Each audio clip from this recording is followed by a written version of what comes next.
क्या आपने कभी इस छोटे से पौधे को देखा है? इसे एलिफेंटोपस स्कैबर कहा जाता है।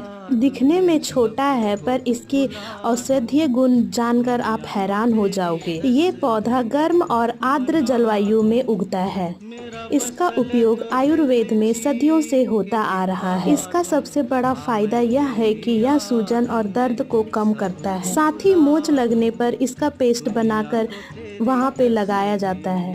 बना दूं, मेरा बस चले तो दिल चीर के दिखा दूं। हो